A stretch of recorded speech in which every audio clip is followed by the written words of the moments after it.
Hello everyone, welcome back to my channel. আর আজকে আরও একটা উপকারী ভিডিও নিয়ে আমি তোমাদের সামনে হাজির হয়ে গেছি। তো চলো চটপট দেখে নেওয়া যায় কী ভিডিও শেয়ার করতে চলেছি। আসলে এত গরম পড়েছে কদিন ধরে যে কি বলবো, দোকান থেকে বাজার থেকে মাজার বোতল বলো ফ্রুটির বোতল বলো ঘরে আনছি, ব্যাস 2-1 দিনের মধ্যেই ফাঁকা হয়ে যাচ্ছে।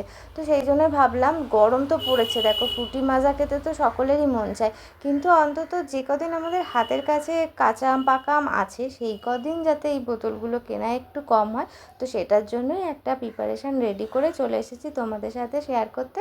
তোমাদের কার কেমন লেগেছে ভিডিও শেষে কিন্তু অবশ্যই কমেন্ট করবে, ঠিক আছে?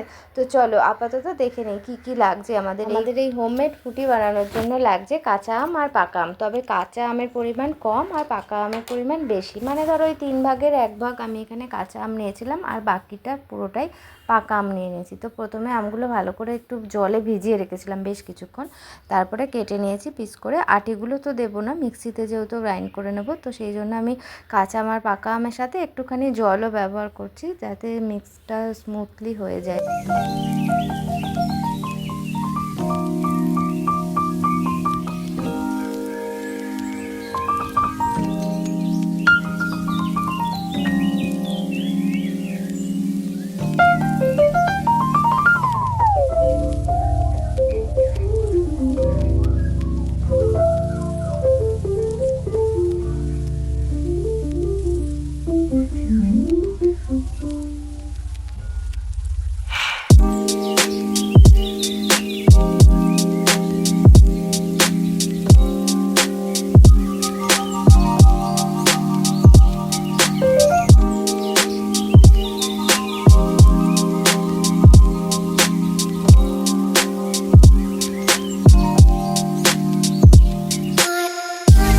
আর আমের যদি কোনো আঁশ টাশ থাকে তো সেগুলোই পুরো একেবারে ছাঁকনির মাধ্যমে ছেঁকে নিলে পেস্টটা খুব স্মুথ হবে। তো তারপর আমি সেটাকে কড়াইতে জাল দিয়ে নেব। জাল দেওয়ার ফলে অনেক দিন মানে অনেক দিন রাখা যাবে আর কি।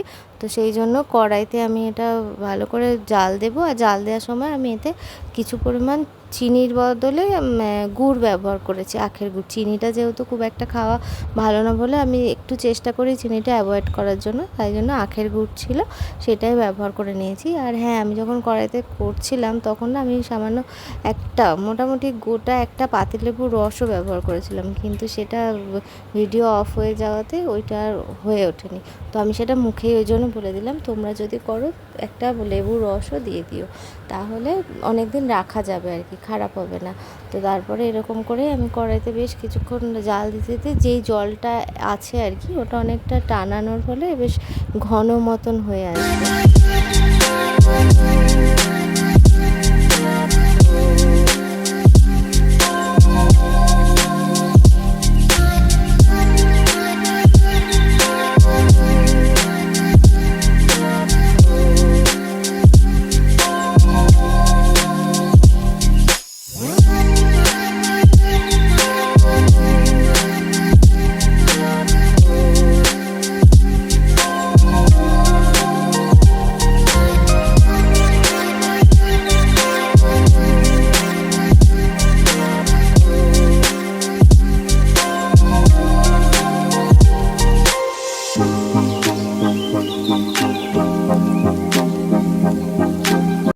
আর যেহেতু এটার মধ্যে আমি গুড় দিয়ে দিয়েছি সেই জন্য কিন্তু একটু বারে বারে নাড়তে হবে যাতে তলায় লেগে না যায়, কেননা মিষ্টি এমনিও আমটা, আর মিষ্টি দেওয়ার পর একটু তলায় লেগে যাওয়ার টেন্ডেন্সি থাকে, তো সেই জন্য বারে বারে একটু নাড়তে হবে।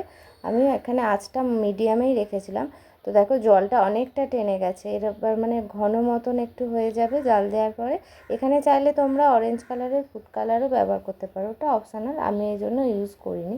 তো বেশ অনেকটা ঘন হয়ে গেছে। এখন আমি এটা একটা কাচের পাত্রে ঢেলে নেব। তো এটা একটু ঠান্ডা হয়ে গেলে এরকম আমি একটা কাচের পাত্রে ঢেলে রেখে দিয়েছিলাম, আর তারপরে আরও বেশ কিছুক্ষণ বাইরে রেখে দেবো যতক্ষণ এটা ঠান্ডা না হচ্ছে। ঠান্ডা হয়ে গেলে এটা ঢেকে আমি ফ্রিজের মধ্যে রেখে দেবো, আর তারপর যখন ইচ্ছা করবে ফ্রিজ থেকে বার করে একদম রেডি হোমমেড ফ্রুটি কিন্তু তৈরি।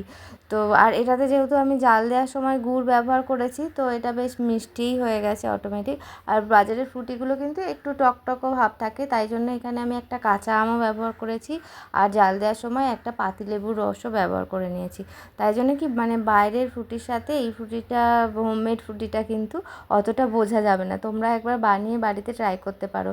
কাঁচা আম একটা আর পাকা আম 2-3টে এরকম নিয়ে করে দেখবে, মনে হয় তোমাদেরও প্রত্যেকের ভালো লাগবে। আর দেখো যখনই ফ্রুটি খেতে ইচ্ছা করবে আর যদি ঘরে ফ্রুটির বোতল না থাকে, এটা দিয়েই কাজ চালানো হয়ে যাবে।